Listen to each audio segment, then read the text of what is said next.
नमस्कार दोस्तों, मेरा नाम है सोहराब यादव और आप देख रहे हैं बुंदेली 247।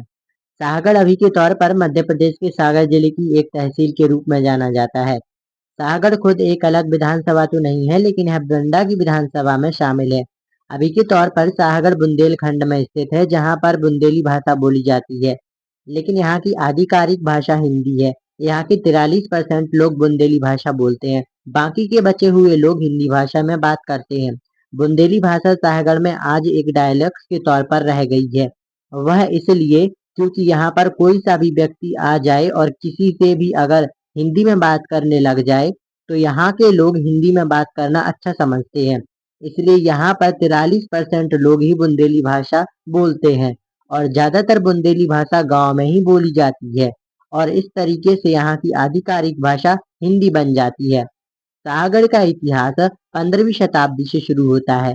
तो चलिए आप सभी के लिए बताते हैं शाहगढ़ के इतिहास के बारे में कि आखिर शाहगढ़ पर कौन कौन से शासन चले थे। तो चलिए शुरू करते हैं आज की इस वीडियो के लिए। जैसा कि मैंने आप सभी के लिए बताया कि शाहगढ़ का इतिहास 15वीं शताब्दी से शुरू होता है, तो बता दें कि 15वीं शताब्दी में यहाँ गौड़ शासकों के अधीन में था। गौड़ शासक जब इसमें इनमें मतलब उन्होंने इस पर शासन किया था, उस टाइम पर इसमें लगभग 750 गांव आते थे। इस गौड़ शासन काल के बाद शाहगढ़ महाराजा छत्रसाल के अधीन में आ गया, जो कि बुंदेलखंड के राजा थे। इसके बाद महाराजा छत्रसाल ने इसे अपने बेटे हरिदेश शाह को सौंप दिया। हरिदेश शाह की मृत्यु 1739 में हुई। इसके बाद उनके छोटे पुत्र पृथ्वीराज ने बाजीराव की पेशाब की मदद से इस पर अधिकार कर लिया और फिर इसके बाद शाहगढ़ एक बार फिर राजा छत्रसाल की वंशजों के पास आ गया। इसके बाद हमें शाहगढ़ का जिक्र तब मिलता है जब 1759 में जब अहमदा शाह अब्दाली ने भारत पर आक्रमण किया, तो मराठाओं ने उनके लिए संघर्ष किया। इस संघर्ष में शाहगढ़ से लगभग 5000 सैनिकों की एक सेना भेजी गई थी, सॉरी 500 की भेजी गई थी, जो कि यहाँ से छत्रसाल के पोते पृथ्वीराज ने भेजी थी मराठाओं की मदद के लिए। फिर इसके बाद शाहगढ़ का कोई इतिहास तो नहीं बचता, लेकिन 1835 में अंग्रेज स्लीमैन शाहगढ़ आए और उन्होंने अपनी पुस्तक रिबेल्स एंड डिलेक्शंस में शाहगढ़ और उसके शासकों के बारे में विस्तार से लिखा है, जहां पर वो कहते हैं कि बखत बली अर्जुन सिंह का भतीजा था, जिसके पास लगभग 150 घुड़सवार और लगभग 500 पैदल सैनिक थे। उनकी इतनी सेना थी। वहीं 1857 के विद्रोह में भी बखत बली ने भाग लिया था।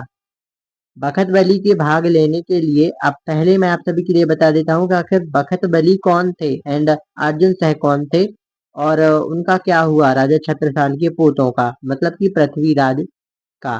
तो चलिए शुरू करते हैं।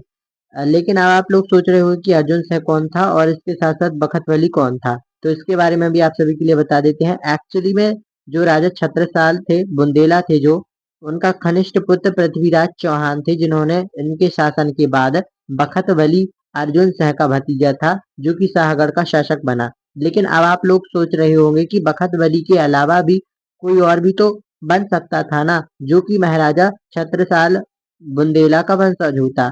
तो वह भी बता देता हूँ कि आखिर बखत बली और अर्जुन सिंह को यहाँ की राजा बने। तो दरअसल शाहगढ़ रियासत में उत्तराधिकारी परंपरा के अनुसार राजा हरि सिंह के कोई संतान नहीं थी। राजा हरि सिंह जो थे वो राजा छत्रसाल के पोते थे। उनकी कोई संतान ना होने के कारण उन्होंने अपने भतीजे मर्दन सिंह को गोद लिया था। मर्दन सिंह के पुत्र अर्जुन सिंह थे और अर्जुन सिंह जो थे उनके भाई तखत सिंह के पुत्र बखत बली थे। तो इस प्रकार से बखत बली सिंह ने के जो भतीजे थे, इस प्रकार बखत बली शाहगढ़ के राजा बन गए। लेकिन इसके बाद शाहगढ़ का क्या हुआ, आइए बताते हैं। बखत बली के जो यहाँ पर बाद शाहगढ़ रियासत पर अंग्रेजों ने कब्जा कर लिया। बेसिकली बखत बली उस टाइम पर थे जिस टाइम पर अंग्रेजों ने शाहगढ़ पर कब्जा किया था।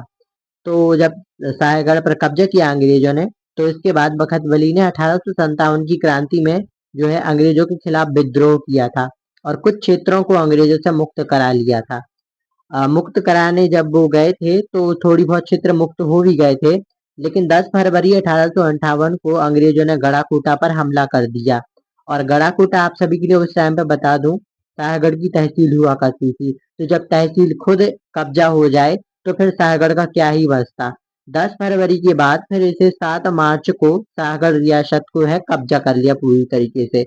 मतलब एक टाइप से 1 महीना तो लग ही गया अंग्रेजों को शाहगढ़ पर कब्जा करने के लिए। इसके बाद झांसी की रानी की मदद के लिए ग्वालियर जाते समय अंग्रेजों ने बखत बली को गिरफ्तार कर लिया और उन्हें जो है लाहौर के जेल में भेज दिया। लाहौर बेसिकली पाकिस्तान में स्थित है अभी के तौर पर। तो इस प्रकार बखत बली के बाद शाहगढ़ सीधे ब्रिटेन शासक के अधीन में आ गया। और फिर अभी के तौर पर तो आप सभी के लिए पता ही है कि शाहगढ़ एक स्वतंत्र तहसील है। आइए आप सभी के लिए बता देते हैं कि आखिर शाहगढ़ का मतलब क्या होता है। तो शाहगढ़ का मतलब होता है राजा का शहर या शासकों का शहर। शाह शब्द का अर्थ होता है राजा या शासक और गढ़ शब्द का अर्थ होता है शहर या किला। तो आई होप आप सभी के लिए ये वीडियो पसंद आई होगी। मेरा नाम है सौरभ यादव और आप देख रहे हैं 247 और मेरी ऐसी वीडियोस पाने के लिए सब्सक्राइब कर लीजिए मेरे यूट्यूब चैनल को। Thank you for watching, thank you so much, thank you.